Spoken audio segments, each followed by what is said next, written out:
آج ایک ایسی بچی کا تذکرہ ہے جس سے امام علی مقام بڑی محبت کیا کرتے تھے، جس کا نام امام حسین نے سکینہ رکھا تھا۔ سکینہ سکون کو کہتے ہیں، وہ اپنے باپ کا سکون تھی۔ مجھے نہیں معلوم اس بی بی کا مقام کیا ہوگا جو حسین جیسے باپ کے لیے سکون بنی ہوئی تھی۔ جناب سکینہ جناب امام علی مقام یہ فرماتے تھے کہ جس گھر میں سکینہ نہ ہو حسین کا دل نہیں لگتا۔ ہاں عزیزان محترم، سکینہ ہمیشہ اپنے باپ کے ساتھ ساتھ ہوا کرتی تھی، اپنے باپ کے ساتھ رہا کرتی تھی، اپنے باپ کے سینے پہ سونے کی عادت تھی۔ ایک مرتبہ عزیزان محترم، امام علی مقام کو سکینہ کے آنسو قبول نہ تھے، امام سے سکینہ کے آنسو برداشت نہ ہوتے تھے۔ جب رخصت آخر کے لیے امام آئے ہیں اور سکینہ نے گریہ شروع کیا، ایک مرتبہ آپ نے سکینہ کے آنسوؤں کو پوچھ دیا، اے سکینہ اپنے باپ کی زندگی میں گریہ نہ کرو، اے سکینہ میں تمہارے آنسوؤں کو دیکھ نہیں سکتا، بابا کا دل ہل جاتا ہے جب سکینہ گریہ کرتی ہے۔ عزیزان محترم، مجھے نہیں معلوم حسین پہ کیا گزرتی ہوگی جب جگہ جگہ شمر تماچے مارتا ہوگا اور یہ بچی اپنے بابا کو یاد کرتی ہوگی، ہائے بابا ہائے بابا ہائے بابا کہہ کہہ کے سکینہ یاد کیا کرتی تھی۔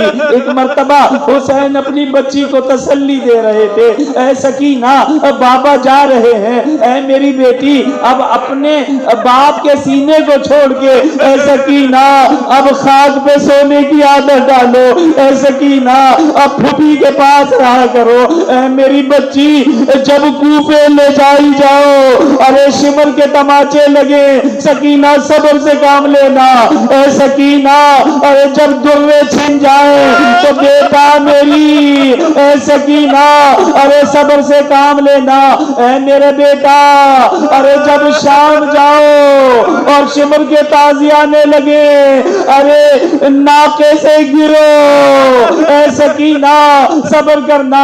عزیزان محترم، بس دو جملے، سکینہ صبر کرتی رہی، باپ کی وصیت ہمیشہ یاد آتی رہی۔ ارے حسین کی شہادت کے بعد جب باپ کے لاشے پہ آئی، وہ بچی جو باپ کے سینے پہ سوتی تھی اسے اپنے باپ کے ارے سینے پہ اتنی جگہ نہ مل سکی کہ وہ باپ کے سینے کے بوسے بھی لے سکتی۔ ایک مرتبہ کٹی ہوئی شہرگ پہ اپنے ہاتھ کو رکھ دیا، آواز دی، اے بابا ارے آپ کے جانے کے بعد مجھ پہ بڑے ستم پڑے، ہاں بابا آپ کے جانے کے بعد میرے درے چھن گئے، ہاں بابا آپ کے جانے کے بعد ارے پھوپھیوں کی چادریں چھن گئی۔ عزیزان محترم، ارے بے کجاوا اونٹ کے اوپر سکینہ کو سوار کر دیا گیا۔ میں کہوں گا مولا کے زمانے میں، مولا کائنات کے زمانے میں ارے حاکم شام نے ابو ذر کو ارے بے کجاوا اونٹ پر سوار کر کے مولا کے پاس بھیجا تھا۔ ابو ذر سوار ضرور ہوئے تھے مگر خود اتر نہ سکے۔ ارے مولا نے کہا تھا اے حسن حسین آگے بڑھو، ارے چچا ابو ذر کو ارے اتارو۔ اب جو ابو ذر اونٹ سے اترے پنڈلیوں کا گوشت ختم ہو گیا تھا، رانیں ختم ہو گئی تھی۔ مجھے نہیں معلوم ارے سکینہ جب بے کجاوا اونٹ پہ سوار ہو کے کربلا سے کوفہ گئی ہوگی، ارے کوفہ سے شام گئی ہوگی، اور بی بی کا کیا عالم ہوا ہوگا، ارے بی بی زینب کا کیا عالم ہوا ہوگا۔ عزیزان محترم، یہ کارواں روانہ تھا۔ ایک مرتبہ دھوپ کی شدت، گرمی کی شدت اتنی زیادہ تھی، ارے لوگ سنبھل نہ پاتے تھے، کارواں آگے نہ بڑھ پاتا تھا، اونٹ ہانپ رہے تھے، گھوڑے ہانپ رہے تھے۔ ایک مرتبہ شمر عمر سعد کے پاس جاتا ہے اور اس سے کہتا ہے اگر قافلے کو آگے بڑھائے فرمایا اونٹ ہلاک ہو جائیں گے، گھوڑے ہلاک ہو جائیں گے، گرمی کی شدت بہت زیادہ ہے، پہلے آرام کیا جائے، صاحبان بنایا جائے، انہیں پانی پلایا جائے، اس کے بعد کارواں کو رواں کیا جائے۔ عزیزان محترم، ایک مرتبہ پڑاؤ ڈالا گیا، صاحبان بنائے گئے، ارے یزیدی فوج کے سارے لوگ صاحبان میں آ گئے، سائے میں آ گئے، جانور تلک کو صاحبان میں رکھا گیا، مگر علی کی بیٹیاں، فاطمہ کی بیٹیاں، ارے اسی طرح میرا چوتھا امام، ہاتھوں میں ہتھیلیاں، پاؤں میں بیڑیاں، اسی طرح ارے سورج کی تپش کے سامنے ارے بے صاحبان کے بیٹھا رہا۔ ایک مرتبہ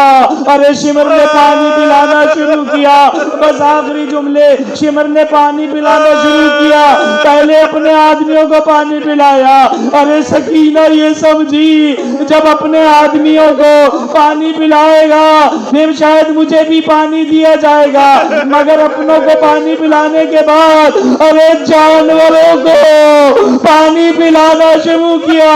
ایک مرتبہ بچی یہ سمجھی ارے جب جانوروں کو پلا دے گا تب مجھے پانی ملے گا، مگر عزیزان محترم ارے واہ غربتا، واہ مصیبتا، حسین کی بچی کو پانی نہ ملا۔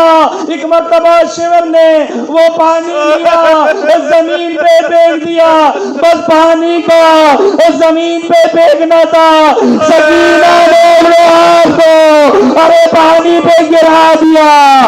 واہ غربتا، واہ حسینہ، العطش العطش فسيعلم الذين ظلموا أي منقلب ما تنصرون۔